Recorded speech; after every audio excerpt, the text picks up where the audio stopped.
L'Habitat s'informe de l'avancement des travaux en cours des bâtiments publics de la wilaya de Nouakchott-Ouest.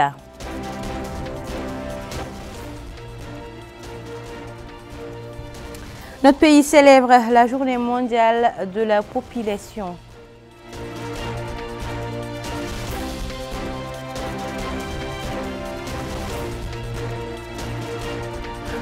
L'autorité de la zone franche de Nouadhibou lance une campagne de sensibilisation contre la pandémie de la Covid-19. Voilà, c'était tout pour le sommaire.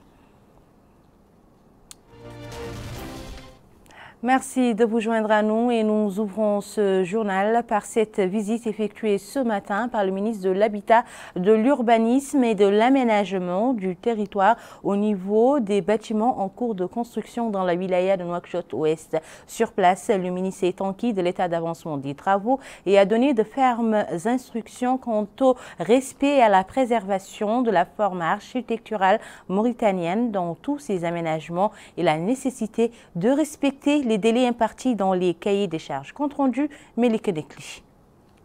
C'est afin de se rendre compte de l'état d'avancement des travaux de construction de grands bâtiments publics dont l'objectif est de doter tous les services de l'État de locaux modernes conformément aux normes que s'inscrit cette visite du ministre de l'Habitat, de l'Urbanisme et de l'Aménagement du territoire, M. Sid Ahmed El Mohamed.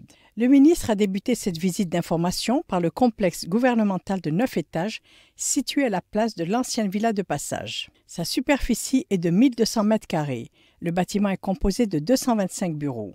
L'état d'avancement des travaux est de plus de 90%. L'extension du centre hospitalier de Nouakchott a été la seconde étape de cette visite du ministre de l'Habitat, de l'Urbanisme et de l'Aménagement du territoire à ce projet qui consiste en la construction d'un ensemble hospitalier composé d'un bloc chirurgical et d'un bloc médical d'une superficie de 14 700 m². Le bloc médical, composé de 3 niveaux, a une capacité d'hospitalisation de 78 lits répartis sur 46 chambres.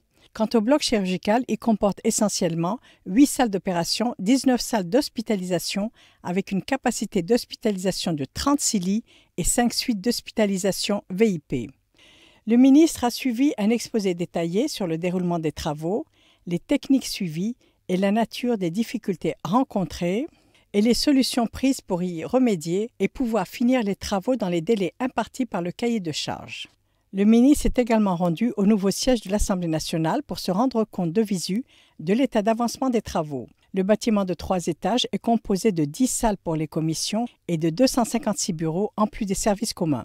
L'enveloppe financière allouée sur fonds de l'État à sa construction est de 777 millions d'ouguiyas de la nouvelle monnaie. Les travaux devraient prendre fin d'ici 4 mois.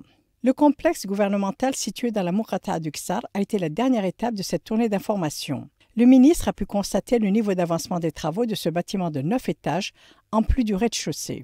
Au terme de ces visites, le ministre de l'Habitat, de l'Urbanisme et de l'Aménagement du territoire, M. Sid Ahmed El Mohamed, a déclaré avoir effectué ces visites pour s'enquérir de l'état d'avancement des travaux de construction de grands bâtiments publics dont l'objectif est de doter tous les services de l'État de locaux modernes conformément aux normes en vigueur. Nous avons, dit-il, donné des instructions aux responsables de ces différents bâtiments en construction afin qu'ils respectent les normes urbanistiques prévalant en Mauritanie. En ce qui concerne les 2 complexes gouvernementaux et le siège de l'Assemblée nationale, les travaux ont commencé vers novembre. Quant à l'extension du centre hospitalier de Nouakchott, qui est, dit-il, d'une importance extrême, des obstacles existent et entravent l'avancement du travail. Nous allons y remédier, afin que le projet se termine au plus tôt et qu'il réponde aux engagements du président de la République au plan santé, celui de la modernisation de l'administration et de la capitale Nouakchott. Je voudrais, dit-il, souligner à cet égard l'importance qu'il y a à suivre de près l'état d'avancement des projets afin que les responsables puissent prendre connaissance des entraves qui peuvent retarder les projets afin de pouvoir les surmonter. Au niveau de chacune de ces étapes, le ministre a exhorté les responsables au respect du cahier de charges, des normes et procédures à suivre. Il a souligné l'importance accordée à ce type de bâtiment qui découle de la politique du gouvernement qui vise à mettre en place des infrastructures prenant en compte la dimension architecturale moderne. Le 11 juillet de chaque année marque la commémoration de la Journée mondiale de la population. Faisons de l'accès à l'information et aux services de santé de la reproduction une priorité. Tel est le thème retenu cette année pour célébrer cet événement. Les détails avec Melika Nekli. C'est sous le thème « L'accès à l'information et aux services liés à la santé de la reproduction, une priorité nationale » que notre pays a commémoré à l'instar de la communauté internationale la Journée de la population. L'événement organisé par le ministère des Affaires économiques et de la promotion des secteurs productifs a la volonté de diagnostiquer la situation actuelle des indices de la santé des mères et des enfants afin de contribuer efficacement à l'amélioration de la santé de la reproduction. À cette occasion, le secrétaire général du ministère des Affaires économiques et de la promotion des secteurs productifs, M. Mohamed El Mustafa, dit Idoumou Oula Abdeloujiyid, a précisé que cette journée constitue chaque année une occasion exceptionnelle pour aller de l'avant au service des questions de population. Il a ajouté que la santé de la reproduction correspond parfaitement aux priorités du pays, conformément aux engagements du président de la République, M. Mohamed Ould Cheikh El Ghazouani, qui fait de l'objectif du développement 3 un principal pôle de développement. Le gouvernement du Premier ministre, M. Mohamed Ould Bilal, supervise la mise en œuvre de ces orientations et accorde une grande attention au secteur de la santé, surtout les priorités du plan national de la santé reproductive, à savoir la réduction de la mortalité maternelle et périnatale, la planification et l'espacement des naissances et la santé des adolescents et des jeunes, a-t-il déclaré. Enfin, le secrétaire général a remercié l'UNFPA pour son appui constant à la Mauritanie dans les domaines de la population et du développement. Quant à M. Saïdou Kaboré, représentant résident de l'UNFPA en Mauritanie, il a lu le message de la directrice exécutive, Dr Natalia Kanem, à l'occasion de cette Journée mondiale de la population 2021. Il a auparavant salué les efforts déployés avec détermination par le gouvernement de la République islamique de Mauritanie pour contrer la complexe pandémie Covid-19 qui impacte le monde entier. M. Kaboré a noté particulièrement la formulation et la mise en œuvre d'un plan national multisectoriel de lutte contre la Covid-19 et l'application des mesures courageuses prenant en compte les besoins des populations les plus vulnérables qui ont permis de contenir au mieux les effets de la pandémie. Outre Nouakchott, la Journée mondiale de la population est commémorée au Trarza, au Brakna, au Gorgol et au Guidimaha par un certain nombre d'activités, de sensibilisation et de plaidoyer mettant en exergue le thème retenu cette année. Parlons à présent du temps qu'il a fait ces dernières 24 heures chez nous. Certaines wilayas du pays ont été arrosées par des pluies. Je vous propose de suivre ensemble les lieux et les quantités.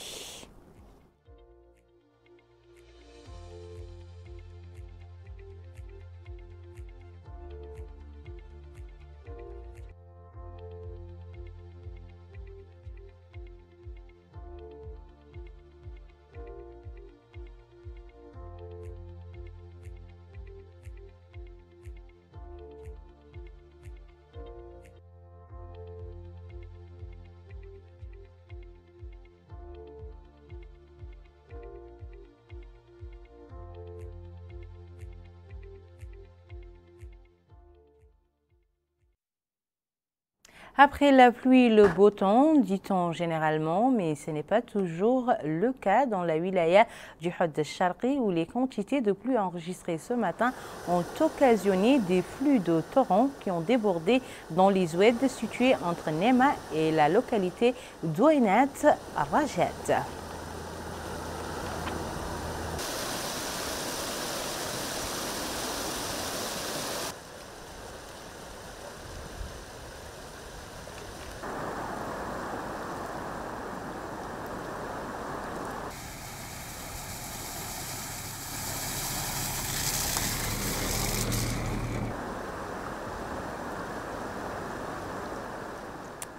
À présent, la situation épidémiologique dans le pays, le ministère de la Santé a annoncé aujourd'hui dans son point de presse quotidien l'enregistrement de 82 nouveaux cas de coronavirus et de 69 cas de guérison au cours de ces dernières 24 heures et malheureusement, un cas de décès a été enregistré.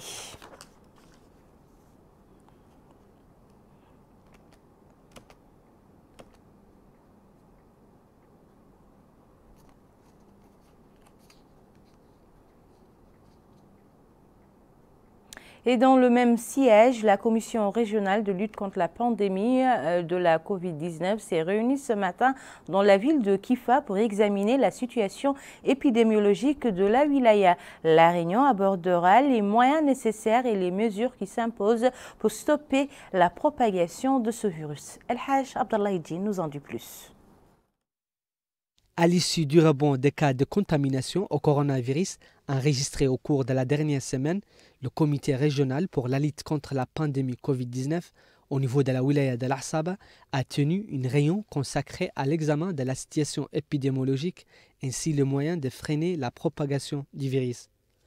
Au cours de cette réunion, le wali de la wilaya de l'Assaba, M. Mohamed Mahmoud Ould Ahmed Mouloud, a déclaré que l'objectif de cette réunion est la redynamisation de la stratégie régionale qui a été adoptée afin de faire face à la propagation du coronavirus. Le wali a ajouté que la hausse croissante constatée des cas de contamination exige le respect scrupuleux des mesures préventives recommandées par les services sanitaires compétents.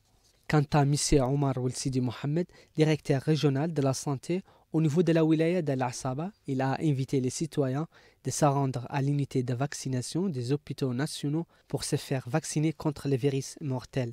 Le directeur régional de la santé a rassuré le public, indiquant que le vaccin n'a aucun effet négatif sur la santé des personnes. Il a également rappelé la nécessité de respecter les instructions sanitaires. Les autres intervenants se sont apaisantis sur l'importance de la conjugaison des efforts de tous les acteurs tels que les structures sanitaires, la société civile, afin de réussir les campagnes de sensibilisation contre le coronavirus en impliquant les comités locaux déjà installés dans cette action de sensibilisation.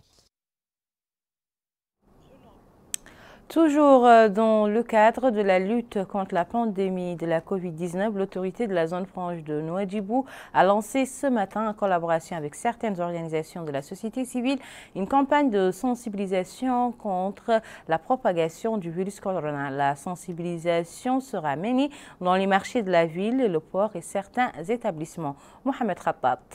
L'essence des cas de contamination à la Covid-19 dans la wilaya de Dakhlat Nouadhibou a incité les autorités locales à engager une vaste campagne de sensibilisation pour freiner la propagation du virus.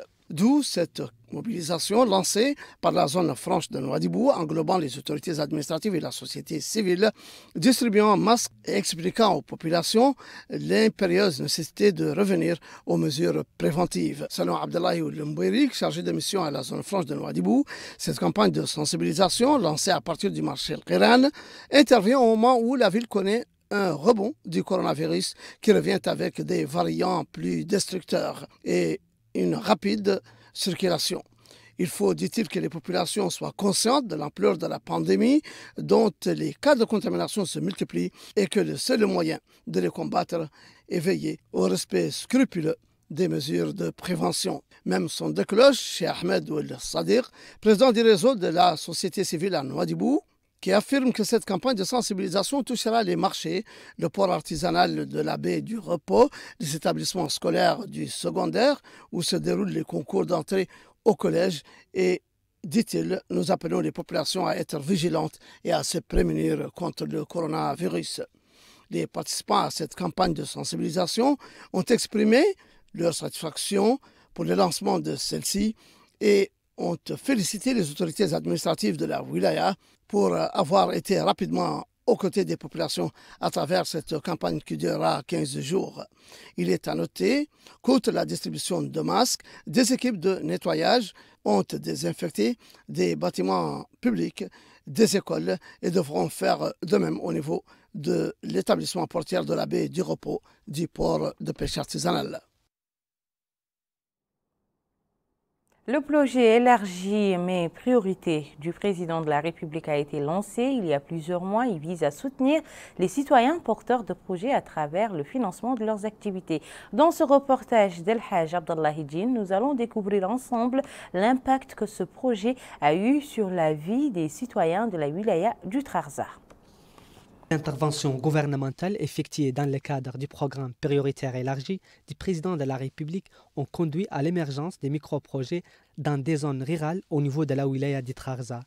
Ces micro-projets, financés par le PROPEP, couvrent divers domaines tels que le commerce, l'agriculture, l'aviculture et la fixation des dunes de sable. Les bénéficiaires ne cachent pas leur joie d'avoir bénéficié des financements des microprojets qui leur permettront de s'approvisionner de manière continue en produits alimentaires de première nécessité. Cette femme bénéficiaire remercie le pouvoir public d'avoir financé un projet de poulailler bénéfique pour les habitants du village. Autre volet de ces interventions qui attire une main-d'œuvre locale considérable est la mise en place d'une pépinière dont le but est de fixer les dunes de sable qui menacent les habitations. Ce projet de fixation de dunes s'étend sur 45 hectares au niveau du village de Louhda. Il est effectué par l'Agence nationale de la Grande Muraille Verte et il emploie 114 ouvriers dans le cadre du programme prioritaire élargi du président de la République. Le maire adjoint de la commune d'Ambalal a loué ces interventions qui ont contribué à l'emploi de 200 personnes, ce qui aura des impacts positifs sur les conditions de vie de la population rurale. Une multiplicité de projets à effet rapide a été mise en place dans ces localités rurales, motivant la population à se prendre en charge et à rejeter l'oisivité et la dépendance. Les palmeraies de l'Adrar se préparent à recevoir les citoyens désireux de passer la saison de la Guetna au sein des oasis réputés pour leur diversité et la qualité de leurs dattes. Les investisseurs dans ce domaine s'attendent à récolter d'importantes quantités de dattes. Yedali Fall. Période de récolte des dattes où la saison de la Guetna, comme on l'appelle ici, s'annonce. Une période durant laquelle la population quitte les villes pour se rendre dans les oasis. Sur le sol, les dattes se mangent et se ramassent par milliers. C'est un travail difficile, surtout en période de Guetna, parce qu'il faut ramasser les dattes tous les jours, arroser les palmiers, explique cet homme qui poursuit que la production dépend de la pluviométrie et les ennemis des cultures, tels que les criquets, les oiseaux et les animaux. Mais il estime sa production entre 500 kg et 1 tonne de dattes par an. Un palmier daté est loué entre 30 000 et 50 000 anciennes ouguiyas. Notre pays compte plusieurs centaines de millions de pieds de palmiers datés, toutes espèces confondues. Il existe 19 779 exploitants du palmier dattier dans le pays, repartis entre 5 régions oasiennes, l'Adrar, le Tagant, la Saba et les Dohod. La production nationale des dattes est estimée à 60 000 tonnes par an.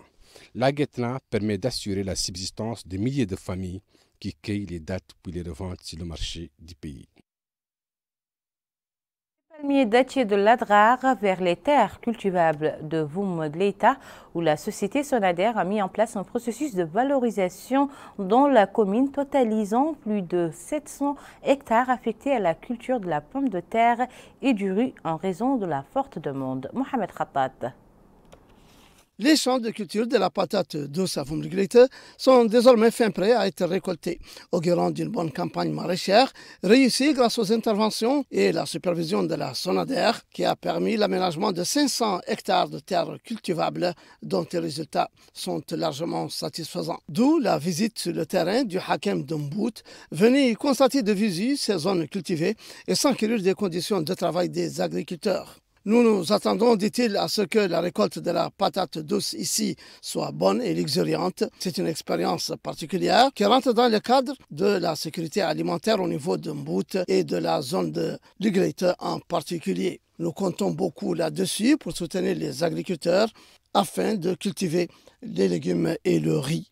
Les cultivateurs ont de leur côté loué l'aménagement de ces grandes superficies qui rentrent dans le cadre de leur partenariat avec la Sonader. Pour cet agriculteur, Voumdleïta tire profit aujourd'hui de ces aménagements agricoles considérables et nous sommes, dit-il, très heureux.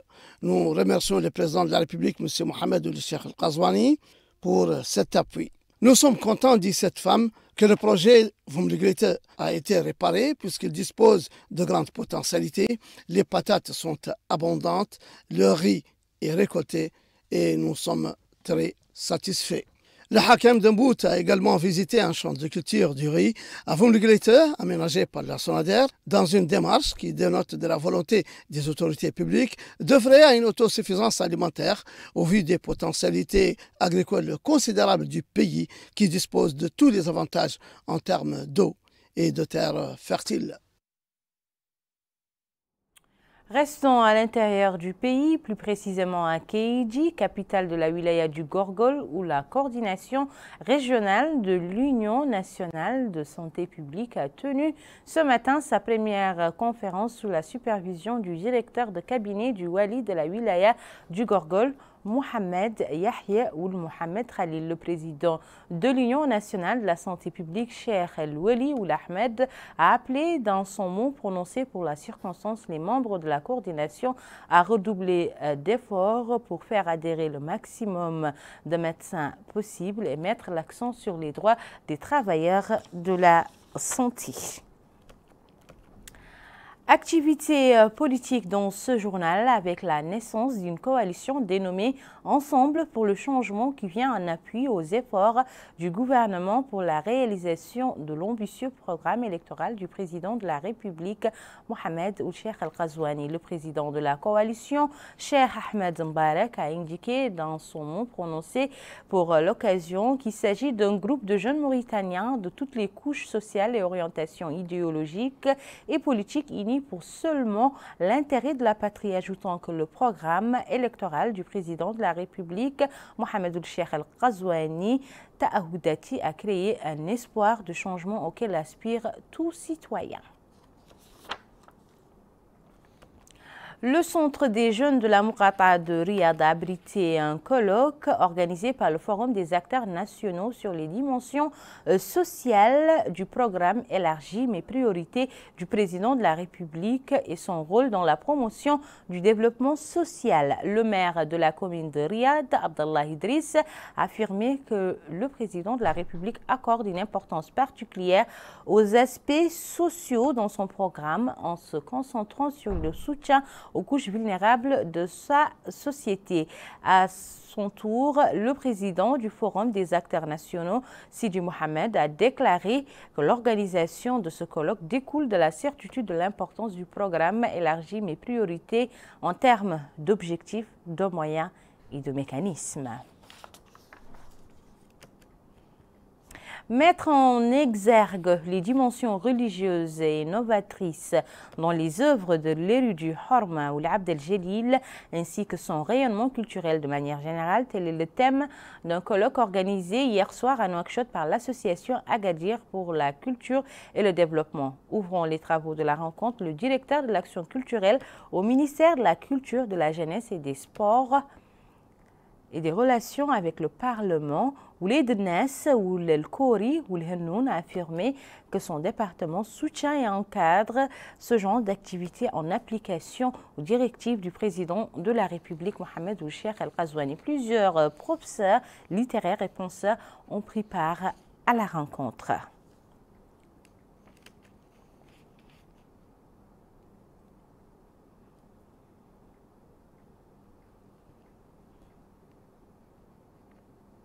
Et nous clôturons ce journal avec la sortie de cette 4e promotion LMD, la division fondement de la religion de l'Institut supérieur d'études et de recherche islamique, qui a organisé hier soir une soirée à cette occasion de remise de diplôme qui portait le slogan « Porteur de la foi ». Dr Taleb Ould Abdi, responsable de la recherche scientifique de l'Institut supérieur d'études et de recherche islamique, a félicité les étudiants diplômés pour leur effort au cours de l'année universitaire, leur souhaitant plein succès dans leur carrière. À son tour, le porte-parole des étudiants diplômés, Ahmed Wal Ould Mohamed Lemine Ould Brahim, a remercié les professeurs louant leurs efforts qui ont contribué à l'obtention avec succès des certificats de fin d'études. Des certificats d'honneur ont été décernés aux élèves qui se sont distingués au cours de cette année.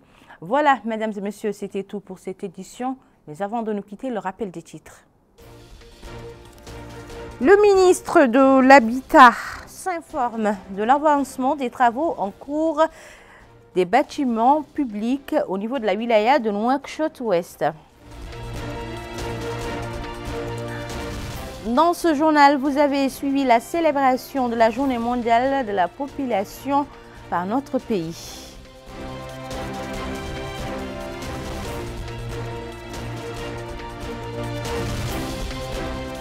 Vous avez également suivi le lancement de la campagne de sensibilisation par l'autorité de la zone franche de Nouadhibou dans notre capitale économique.